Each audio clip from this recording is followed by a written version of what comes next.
Bonjour tout le monde, Samy Sandy de Coach Sport Santé. Bienvenue dans cette nouvelle vidéo. Aujourd'hui, je vais vous parler du rouleau de massage. L'importance du rouleau de massage. Comment l'utiliser, pourquoi l'utiliser.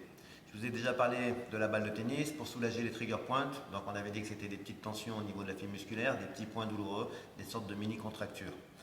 Et grâce à des automassages, on arrive à soulager des douleurs, à soulager des zones, des tensions situées au niveau des groupes musculaires. Donc avec le rouleau, on peut travailler sur différentes zones du corps, c'est très intéressant. On s'occupe de la zone des fascias, donc ce qu'on appelle les tissus conjonctifs aussi. Ce sont une enveloppe musculaire qui entoure toutes les structures du corps humain, les os, les muscles et aussi les organes. Une sorte de membrane, de collagène. Alors, on peut utiliser le rouleau, il y a différentes sortes de rouleaux, plus ou moins lisses, avec des piquants. Donc, l'intérêt, c'est de pouvoir dénouer les tensions, améliorer la mobilité, l'amplitude articulaire, vasculariser, permettre un apport sanguin plus important sur des zones plus ou moins contractées. Donc c'est assez intéressant d'utiliser avant l'effort ou après l'effort en récupération. Avant l'effort parce qu'on a des raideurs, on a envie de retrouver une certaine aisance, une certaine mobilité, une vélocité, notamment sur la course à pied. Très intéressant, des personnes qui ont des mollets un peu contractés, un peu durs, souvent douloureux, vous pouvez utiliser le rouleau de massage pour justement préparer le muscle à l'effort. Et en récupération, il a été démontré qu'on pouvait récupérer plus facilement grâce à l'automassage, ce qui permet une meilleure vascularisation, on va y arriver, avec une meilleure oxygénation au niveau du muscle. Donc très intéressant, des exercices assez simples, peu coûteux, vous pouvez le faire n'importe où, n'importe quand. Et c'est parti, on va commencer par les grands fessiers.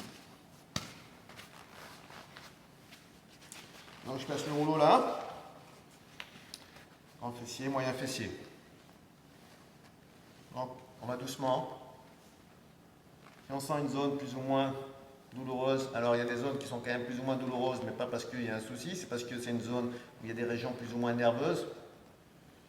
On sait qu'au niveau des grands fessiers, il y a pas mal de nerfs, au niveau des muscles de la colonne. Aussi une zone où la masse musculaire, la masse maigre est moins importante. Si on part des bandelettes, tenseur fascial lata, beaucoup plus douloureux. Alors si vous avez déjà des douleurs dues à une pathologie, une inflammation, une tendinite, n'insistez pas trop. Ce n'est pas cette zone qu'il va falloir masser. Déjà, il faut savoir d'où elles proviennent, ces douleurs. Si ce n'est pas des contractures dues à la fatigue, il n'y a pas de souci. Si c'est une pathologie, une sciatique, etc., ça peut faire du bien au niveau des fessiers. Donc allez-y doucement, n'insistez pas trop, il faut que ça reste supportable. Parfait. Donc là, on change de côté, bien sûr. Doucement.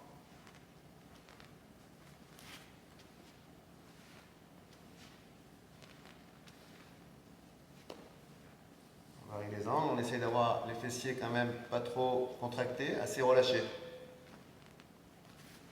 En même temps, sur les grands là. Voilà. Au niveau des ischions, les os du bassin.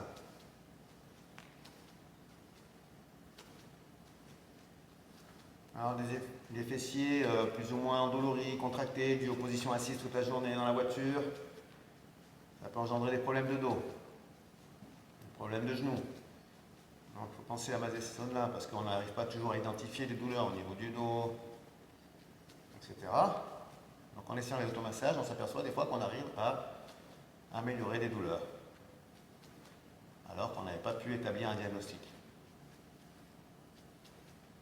Donc ça ne coûte rien et ça peut faire que du bien, en respectant les protocoles. Après on va masser un petit peu les ischios, donc souvent contractés aussi, oui, souvent raides. Donc c'est bien de le faire par exemple, vous commencez votre automassage et ensuite vous étirez derrière. Donc l'afflux sanguin va augmenter, ça va vous permettre d'avoir une amplitude un peu plus importante, une mobilité aussi. C'est assez intéressant. On peut passer sur le côté. Là, voilà, c'est plus sensible, on est près de l'os du fémur. Je vous le disiez tout à l'heure.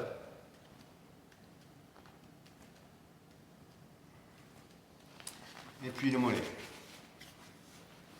Alors mollet, si je fais l'extension de la cheville complètement relâchée, l'idéal c'est de l'avoir relâché, c'est plus sensible au niveau du mollet aussi. pouvez varier les angles, remonter un peu. Et avec la contraction du muscle, on pénètre moins dans le muscle. C'est comme un massage, il faut qu'il soit relâché pour pouvoir bien masser. Ok, massage à la main. Hein. Donc là, on va le faire sur une jambe, mais on a moins de possibilités de se déplacer. Ou les deux. Voilà. On va faire extension, reniant. Et là, hop, extension, flexion. On l'inverse. Voilà. Il faut quand même un peu de force sur les bras. C'est pour ça que sur une jambe, on utilise moins de force, on a un troisième appui. Ça dépend des personnes. Alors vous faites l'autre jambe aussi, fessier ischio. Hein. Là, je ne l'ai pas fait, c'est pour vous montrer. C'est la même chose des deux côtés. Et puis on passe sur les quadriceps. Très sollicités notamment. On l'a vu tous les jours. Donc là c'est sur les coudes. C'est un peu les abdominaux, on relâche pas son dos. C'est toujours engager sa sangle abdominale. Voilà. On peut faire sur une jambe à l'intérieur de la cuisse. Donc ça pousse là. Les adducteurs. Vous voyez là?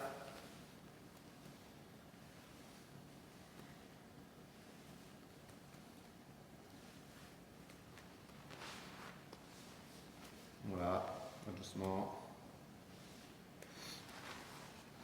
Donc, il y a un muscle aussi très sollicité, notamment en course à pied, le releveur des orteils, la jambe antérieure à l'extérieur des tibias, cette zone là. On place son tibia sur l'extérieur. On appuie sur les mains, sur le pied de la jambe arrière. On parcourt la zone doucement. C'est bien, récupération aussi, après un jogging.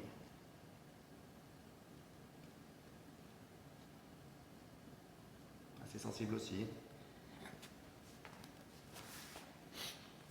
Et puis on va terminer par le haut du dos. Le bas du dos, c'est pas trop conseillé. C'est moins fort, là on a les omoplates qui nous protègent. On part vers la région thoracique, dorsale. On vient au niveau des omoplates. On va doucement.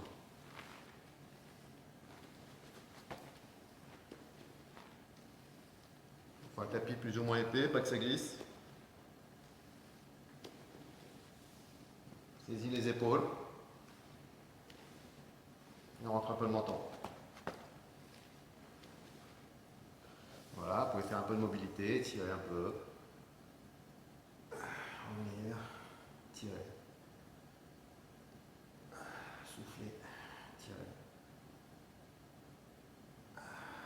Souffler. Un peu plus loin. En fonction de vous, toujours, hein, de vos possibilités, de vos sensations.